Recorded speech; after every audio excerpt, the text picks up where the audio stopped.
जी हाँ, बिल्कुल। महाराष्ट्र विधानसभा में हुई इस घटना ने कई तरह के सवाल खड़े कर दिए हैं। जहां पर भाषा के अपमान की बात है, वहीं लोगों को भाषा के नाम पर बांटने की भी बात है। आखिर राजनीति का ये कैसा बदलता रंग और रूप है? किस तरह की भाषा के नाम पर राजनीति हो रही है, इसी को समझने की कोशिश करेंगे आज जागो रे जागो। बिल्कुल सही। अकेले होने से कुछ नहीं होता, साथ हैं तो सब कुछ है। मजहब नहीं सिखाता आपस में बैर रखना, और कोई भी मजहब हमें ये नहीं सिखाता कि हम अकेले हों, आपस में दूरियां रखें। ज़रूरी है कि हम एकता रखें, इंसानियत को समझें, ह्यूमैनिटी को समझें, because humanity is one of the biggest religion. प्रज्ञा और जागो रे जागो का आज यही मकसद है कि हम फिर से, अगर कहीं हम इस जज्बे को अपने दिल से दूर कर चुके हैं, तो फिर से इसे समझें और मानें, और अपनी आने वाली जनरेशन को, अपने बच्चों को भी ये समझा सकें कि इंसानियत ही सबसे बड़ा धर्म है। आप क्या सोचते हैं? हमें कॉल करें, नंबर है 0120251621। SMS भी कर सकते हैं 560068 पर। हमारे साथ हैं ओंकारेश्वर पांडे, सीनियर जर्नलिस्ट हैं, जिनकी नज़र से हम ये समझने की कोशिश करेंगे, क्या हम आज भी इस दौर में कहीं ना कहीं ह्यूमैनिटी को, इंसानियत को भूल रहे हैं, और कैसे हम इंसानियत को फिर से अपने अंदर जगा सकते हैं। ओंकारेश्वर जी, आपका स्वागत है। धन्यवाद। आज जो विषय आपने उठाया है प्रज्ञा चैनल ने, वो वास्तव में काबिल तारीफ है।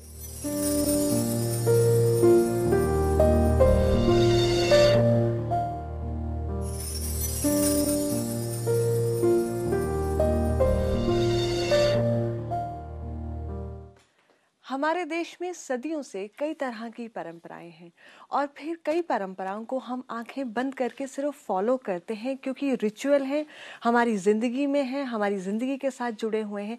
लेकिन कभी ये जानने समझने की कोशिश नहीं करते कि उनके मायने क्या हैं, उनके पीछे का मकसद क्या है, या फिर साइंटिफिक रीजंस क्या हैं, वो किस तरह से हमारी ज़िंदगी को, हमारी बॉडी को, ख़ास तौर पे हमारी माइंड, बॉडी एंड सोल को कैसे इम्पैक्ट करते हैं। प्रज्ञा लाइफ में हम कोशिश करते हैं जहां आपको आपसे बेहतर मिलवाने की, वहीं ये भी बताने की कि जो भी रिचुअल हम अपनी ज़िंदगी में, हम अपनी रूटीन में शामिल करते हैं या फिर फॉलो करते हैं, उनके मतलब क्या है, उनका मकसद क्या है, और फिर किस ढंग से, किस तरीके से हमें उन्हें फॉलो करना चाहिए। आज हम बात कर रहे हैं तिल के महत्व की।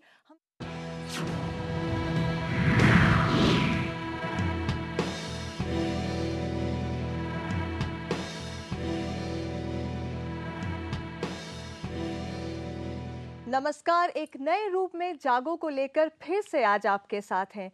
जागो में हमने हमेशा ही कोशिश की है कि आपकी जिंदगी से जुड़े हर पहलू पर बात करें, आपकी आवाज़ बने, आपको बेहतर आपसे मिलवा सकें, और ये भी आपको बता सकें कि अपने अधिकारों के लिए आवाज़ उठाना।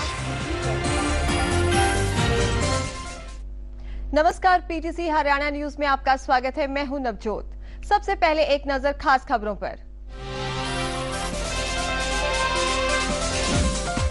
हिसार में नगर परिषद प्रधान के पति की गोली मारकर हत्या, लोगों ने किया हंगामा, जमकर तोड़फोड़।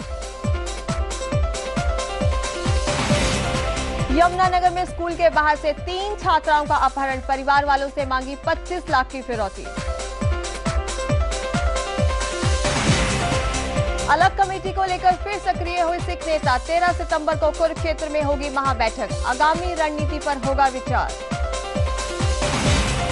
और गुड़गांव में मनचाहे कॉलेज में एडमिशन न मिलने से हताश छात्र ने की आत्महत्या।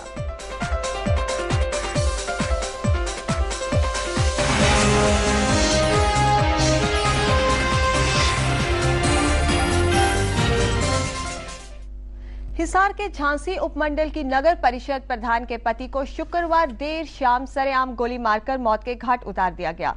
मामले में शनिवार को मृतक के परिजन और उनके समर्थक सड़कों पर उतर आए और जाम लगाकर हंगामा किया। गुस्साए लोगों ने बसों में तोड़फोड़ की और सरकार की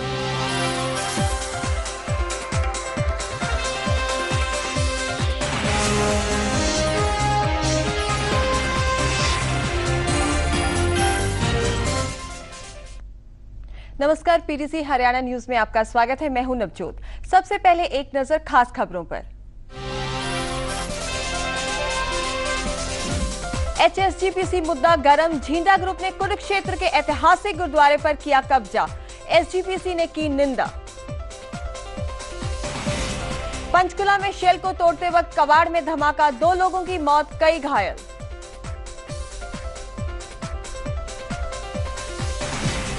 चुनाव आयोग का फरमान, निजी संपदा पर पोस्टर लगाना माना जाएगा आचार संहिता का उल्लंघन।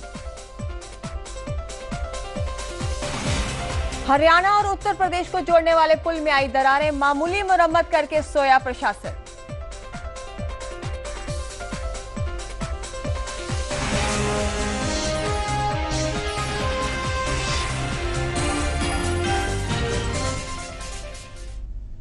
हरियाणा में पिछले लंबे समय से अलग से गुरुद्वारा प्रबंधन कमेटी की मांग कर रहे जगदीश सिंह झिंडा ग्रुप द्वारा आज कुरुक्षेत्र के ऐतिहासिक गुरुद्वारा छठी पातशाही के ऊपर कब्जा कर लिया गया।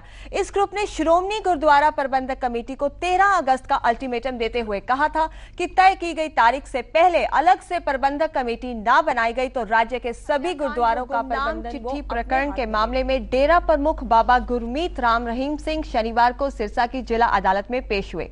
डेरा प्रमुख ने वीडियो कॉन्फ्रेंसिंग के जरिए यहां से अंबाला स्थित सीबीआई की विशेष अदालत की कार्रवाई में हिस्सा लिया। हर बार की तरह इस बार भी मामले में कोई नई कार्रवाई अमल में नहीं आई और अब मामले की अगली सुनवाई के लिए कोर्ट ने 19 सितंबर की तारीख लगाई है।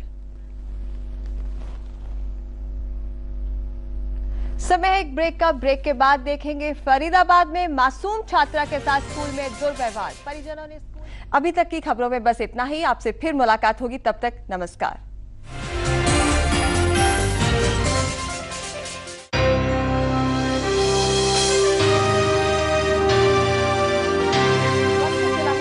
ब्रेक के बाद आपको बताएंगे कि कैसे आई यमुना के पुल में दरारें।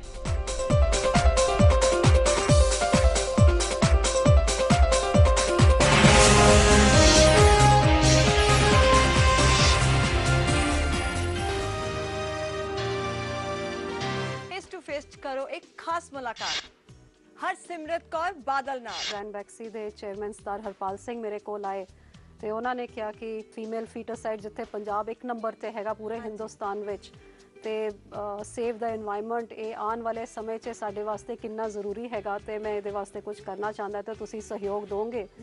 So there was no thinking twice about it। ਜਾਣੋ ਉਹਨਾਂ ਦੇ ਪ੍ਰੋਜੈਕਟ ਨੰਨੀ ਛਾਂ ਬਾਰੇ। ਬੱਚੀਆਂ ਹੈਗੀਆਂ ਇਹ ਵੀ ਵੱਡੀਆਂ ਹੋ ਕੇ ਮਾਵਾਂ ਬਣਦੀਆਂ ਨੇ ਤੇ ਜੇ ਮਨੁੱਖ ਨੂੰ ਜੀਵਨ ਦੇਣ ਵਾਸਤੇ ਮਾਵਾਂ ਦੀ ਲੋੜ ਹੁੰਦੀ ਹੈਗੀ ਤੇ ਜੀਵਨ ਦੇ ਬਾਅਦ ਉਸ ਮਨੁੱਖਾ ਜੀਵਨ ਨੂੰ ਅੱਗੇ ਚਲਾਉਣ ਵਾਸਤੇ ਰੁੱਖਾਂ ਦੀ ਲੋੜ, ਧਰਤੀ ਮਾਂ 'ਚ ਉਗਦੇ ਹੋਏ ਰੁੱਖ ਜਿਹੜਾ ਸਾਨੂੰ ਆਕਸੀਜਨ ਦਿੰਦੇ ਨੇ ਤੇ ਇਹ ਦੋਨਾਂ ਚੀਜ਼ਾਂ ਮਨੁੱਖਾ ਜੀਵਨ ਲਈ ਇੰਨੀ ਅਹਿਮ ਹੈਗੀਆਂ that mankind cannot survive without ਇਹਨਾਂ ਦੋਨਾਂ ਆਪਣੀ ਦੋਨਾਂ ਮਾਵਾਂ ਦੇ ਬਿਨਾਂ। देखना ना भूलना फेस टू फेस। सत श्री अकाल दर्शकों, फेस टू फेस ਦੇ ਇੱਕ ਹੋਰ ਸਫ਼ਰ 'ਚ ਤੁਹਾਡਾ ਸਵਾਗਤ ਹੈ।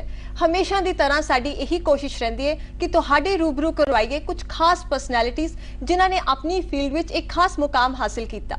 ਇਸੇ ਕੜੀ 'ਚ ਤੁਹਾਡੇ ਰੂਬਰੂ ਕਰਵਾ ਰਹੇ ਹਾਂ farmer director CBI doctor Joginder Singh.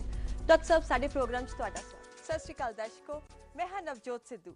Programme face to face ਤੁਹਾਡਾ ਸਵਾਗਤ ਹੈ। ਅੱਜ ਅਸੀਂ ਤੁਹਾਡੇ ਰੂਬਰੂ ਕਰਵਾ ਰਹੇ ਹਾਂ ਐਂਟੀ ਟੈਰਰਿਸਟ ਫਰੰਟ ਦੇ ਪ੍ਰਧਾਨ ਮਨਿੰਦਰਜੀਤ ਸਿੰਘ ਬਿੱਟਾ, ਜਿਨ੍ਹਾਂ ਨੇ ਅੱਤਵਾਦ ਦੇ ਦੌਰਾਨ ਖੁਦ ਕਈ ਜ਼ਖਮ ਖਾਦੇ ਔਰ ਫਿਰ ਬੀੜਾ ਚੱਕਿਆ ਉਹਨਾਂ ਪਰਿਵਾਰਾਂ ਦੀ ਮਦਦ ਕਰਨ ਦਾ ਜਿਨ੍ਹਾਂ ਨੇ ਆਪਣਾ ਬਹੁਤ ਕੁਝ ਗਵਾ ਦਿੱਤਾ। ਬਿੱਟਾ ਜੀ, ਸਾਡੇ ਪ੍ਰੋਗਰਾਮ 'ਚ ਤੁਹਾਡਾ ਸਵਾਗਤ ਹੈ। Thank you.